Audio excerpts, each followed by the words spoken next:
Hello बच्चों, कैसे हैं आप लोग। तो चलिए हम लोग आज बात करेंगे एक नए टॉपिक पे जिसका नाम है de Broglie wavelength. De Broglie तरंगदैर्घ्य। डी ब्रॉगली तरंगदैर्घ्य को समझने से पहले बात करते हैं डी ब्रॉगली क्या है। तो डी ब्रॉगली एक आदमी का नाम है। इसका नाम है, एक आदमी का नाम है डी ब्रॉगली, है ना। तो डी ब्रॉगली तरंग की जो लंबाई होती है ना, डी ब्रॉगली तरंग की जो लंबाई होती है उसको क्या बोलते हैं हम लोग, डी ब्रॉगली तरंगदैर्घ्य बोलते हैं। डी ब्रॉगली तरंग की लंबाई को क्या बोलते हैं, डी ब्रॉगली तरंगदैर्घ्य कहते हैं। ठीक है। अब डी ब्रॉगली तरंगदैर्घ्य को हम लोग लेम्डा से इंडिकेट करते हैं। किसे इंडिकेट करते हैं, लेम्डा से। लेम्डा से, ठीक है। किसे इंडिकेट करेंगे, लेम्डा से। अब ये जो डी ब्रॉगली तरंगदैर्घ्य होता है ना, उसको तीन तरह से हम लिख सकते हैं। किस तरह से लिख सकते हैं, तीन तरह से, है ना। इसका तीन एक्सप्रेशन होता है। पहला होता है लेम्डा इक्वल टू एच बटे एम भी, लेम्डा इक्वल टू एच बटे एम भी। दूसरा होता है लेम्डा इक्वल टू 12.27 बटे रूट अंडर भी एंगस्ट्रॉम, ठीक है। इन टर्म मैं सब बताता हूं वन बाय वन। तीसरा होता है आपका लेम्डा इक्वल टू एच बटे रूट अंडर 3 के टी एम। केटीएम का नाम सुने हैं, अरे जो बाइक होता है केटीएम, वो है केटीएम, ठीक है, 3 केटीएम। अब बोले सर ये क्या तीन तीन एक्सप्रेशन आपने तो लिख दिया, मतलब क्या। मतलब कुछ नहीं है, this is wavelength in terms of velocity. कौन सा टर्म है, वेलोसिटी। ये भी क्या है, वेलोसिटी है, वेलोसिटी, ठीक है। ये जो आप देख रहे हो वेवलेंथ, ये भी डी ब्रॉगली वेवलेंथ ही है इन terms of potential difference PD, है ना। और ये जो आप देख रहे हो लेम्डा, ये है इन टर्म्स ऑफ टेम्परेचर।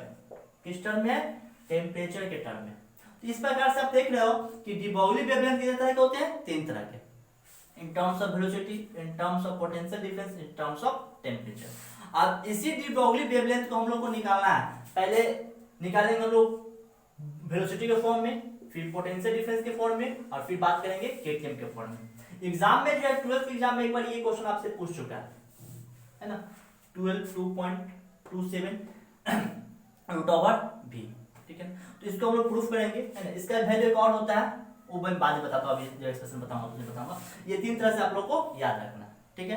तो पहले बात करेंगे कि इसमें कैसे निकालेंगे, इसको कैसे निकालेंगे, इसको कैसे निकालेंगे। ये तीनों जो क्वेश्चन है अक्सर एग्जाम में 2 नंबर में पूछा जाता है। एक ये भी पूछ सकता है, ये भी पूछ सकता है, और ये भी पूछ सकता है। तो मैं क्वेश्चन को पहले रीडिंग करके आपको बताता हूँ कैसे इसको प्रूफ करना है।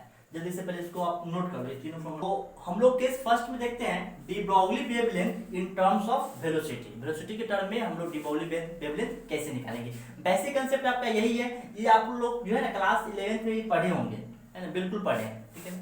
तो हम लोग पढ़े थे क्वांटम थ्योरी। पहले बात करते हैं फ्रॉम क्वांटम थ्योरी। क्वांटम सिद्धांत के अनुसार हम लोग क्या जानते हैं, एनर्जी ऑफ फोटोन। फोटोन के लिए मैं एक अलग वीडियो बनाऊंगा आप लोगों के लिए, है ना। उसमें हम लोग फोटोन की बात करेंगे, ठीक है। तो एनर्जी ऑफ फोटोन जो होता है वो होता है इक्वल टू एच न्यू। क्या होता है, इक्वल टू एच न्यू। इसको न्यू पढ़ते हैं, क्या पढ़ते हैं, न्यू। ये आपका फ्रीक्वेंसी है, क्या है, फ्रीक्वेंसी है। अब यहां से न्यू इक्वल टू आपका होता है सी बाय लेमडा, ठीक है ना। यहां से लिख सकते हैं S C by lambda equal to equation first, है ना। अब फिर बात करते हैं फ्रॉम आइंस्टीन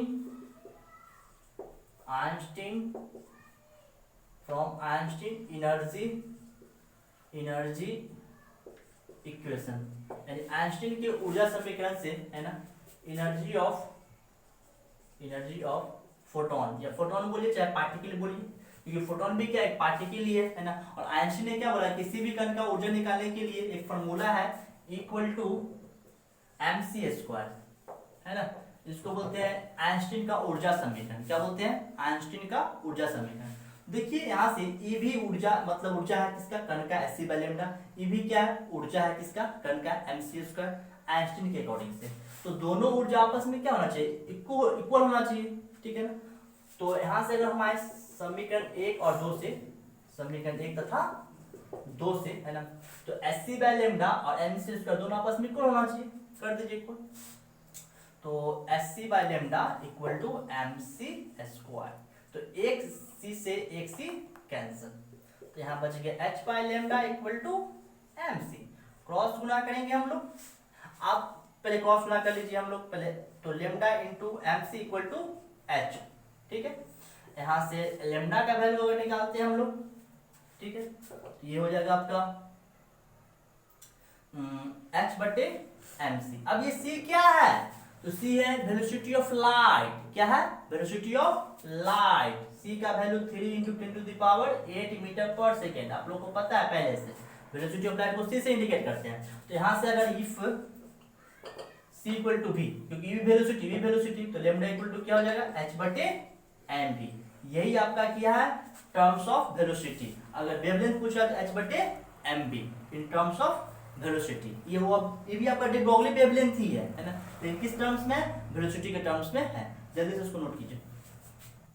अब हम लोग बात करते हैं D Broglie wavelength in terms of potential difference, यानी कि विभव के फॉर्म में, है ना, विभवांतर के फॉर्म में डी ब्रॉगली वेवलेंथ कैसे निकालते हैं, या उसी को हम लोग बोलते हैं D Broglie wavelength of an electron. किसी इलेक्ट्रॉन का अगर वेवलेंथ निकालना है तो हम लोग कैसे निकालेंगे, बहुत ईजी है।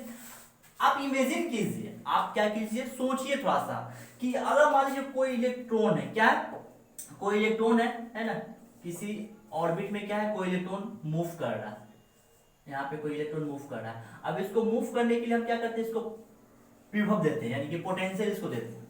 जब इसको हम पोटेंशियल देंगे तो मूव करेगा, है ना, इसका वेलोसिटी v मीटर पर सेकंड। ये आपका वोल्ट है, ये आपका पोटेंशियल, इसका क्या है, वेलोसिटी है। तो जब इसको पोटेंशियल देंगे, है ना, तो इसका क्या होगा, वेलोसिटी इसमें आएगा, है ना। तो जब वेलोसिटी आएगा तो इसमें जो एनर्जी होगा वो कन्वर्ट होगा किसमें, काइनेटिक एनर्जी में, है ना, इसमें होगा काइनेटिक एनर्जी में। तो यहाँ पे मैं लिखता हूं कि यदि किसी इलेक्ट्रॉन को v वोल्ट पोटेंशियल दिया जाए तो उसका वेग v मीटर पर सेकेंड होगा। तो ऊर्जा संरक्षण के सिद्धांत से, ऊर्जा संरक्षण के सिद्धांत से, अब जो एनर्जी जब इसको हम दे रहे हैं तो क्या होगा, kinetic energy half M V square, है ना। अब v वोल्ट होता है तो W इक्वल टू हम लोगों ने पढ़ा है v इंटू क्यू, याद कीजिए, है ना, v इक्वल टू होता है W बाई क्यू। यहाँ से W का मान निकलता है v इंटू क्यू। अब मान लीजिए क्यू यहाँ पे क्या है, इलेक्ट्रॉन है, ये क्या होगा, E into V, electron volt, EV। यानी कि जो काइनेटिक एनर्जी होगा हाफ एम वी स्क्वायर, है ना, वो किस में कन्वर्ट हो जाएगा, E इंटू वी में। E आपका इलेक्ट्रॉन का चार्ज है, अभी क्या उसका पोटेंशियल जो कि मैंने उसको दिया है। अब देखिए यहाँ पे दोनों ओर में क्या करता हूं, दोनों ओर m से मल्टीप्लाई करने पे, m से गुना करने पर दोनों में m से मल्टीप्लाई करता हूं, तो यहाँ पे क्या होगा, m into M square into V square, इधर भी क्या होगा, m इंटू वी। अब दो इधर बटा में उधर तो मल्टीप्लाई में होगा, तो m यहाँ भी स्क्वायर यहाँ भी स्क्वायर, तो mv का whole square equal to 2me into V. अब यहाँ से अगर mv का वैल्यू निकालते हैं, है ना, तो वो क्या root under 2me into we. इसको कीजिए इक्वेशन फर्स्ट, ठीक है। अब देखिए यहाँ पे फर्स्ट इसको मिटा देता हूँ। अब देखिए यहाँ तो हो चुका है। अब हम लोग क्या जानते हैं, मैंने अभी जो प्रूफ किया था इससे पहले, वी नो दैट, यहाँ पे मैं लिखता हूँ वी नो दैट, है ना, लेमडा इक्वल टू मैंने बताया था एच बटे एम इंटू वी। तो एच एम वी का मान हम लोगों ने पहले निकाल रखा है ना, रूट अंडर 2me वी, ठीक है ना, ये लेमडा का वैल्यू हो गया, ये आपका हो गया एक इक्वेशन, ये हो गया प्रूफ, है ना। लेकिन हियर ये हम निकाल किसका है, इलेक्ट्रॉन का। किससे निकाला है, इलेक्ट्रॉन का। इलेक्ट्रॉन का जो मास होता है, जल्दी से बोलिए, 9.1 10 के पावर माइनस 31 kg, है ना। चार्ज जल्दी से, हाँ 1.6 10 के पावर माइनस 19 कूलम। वो थोड़ा सा बिजली का प्रॉब्लम हो गया था, है ना, अभी ठीक है। देखिए तो m मास ऑफ इलेक्ट्रॉन इतना होता है, इलेक्ट्रॉन का चार्ज इतना होता है। आप प्लांक नियतांक का मान 6.62 10 के पावर माइनस 34 हो गया। आप सबका वैल्यू यहाँ पे पुट कीजिए, लेमडा इक्वल टू 6.62 10 की पावर माइनस 34, मतलब सबको जब सॉल्व किया ना वैल्यू पुट करके तो डायरेक्ट में लिख देता हूँ, आपका आएगा कितना 12.27 बट्टे रूट अंडर v, ये आएगा आपका एंगस्ट्रॉम। ये आप करके देख लेना। ये आपका हो गया de Broglie wavelength in terms of potential difference. तो ये भी फॉर्मूला इंपॉर्टेंट है और ये भी आपका हो गया। कोई दिक्कत है? जल्दी से आप इसको पहले, तो हम लोग अब बात करते हैं केस थर्ड में de Broglie wavelength in terms of temperature, कि ताप के पद में डी ब्रोगली तरंगदैर्घ्य कैसे निकालते हैं। तो ध्यान देंगे थोड़ा सा।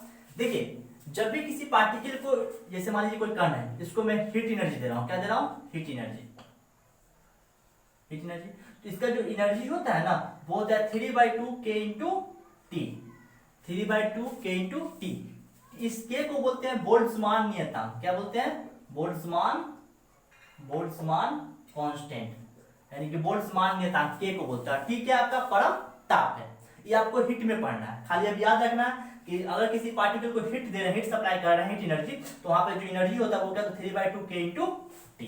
ठीक है, अब यहां से हम लोग निकालते हैं। तो फिर बात करेंगे हम लोग कि अच्छा, फिर पार्टिकल को जब एनर्जी देंगे तो इसमें कुछ वेलोसिटी होगा, v मीटर पर सेकंड मान लीजिए। तो इसका जो एनर्जी होगा यहां से क्या होगा? Half mv²। तो यहाँ पे लिखेंगे ऊर्जा संरक्षण के सिद्धांत से, from law of conservation of energy.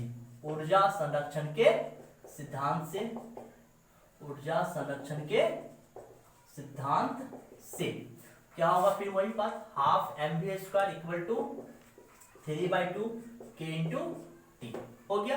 फिर multiply both side, multiply both sides by m से मल्टीप्लाई करते हैं तो 1/2, यहाँ m² हो जाएगा, m into m² into v², 3/2 k t m।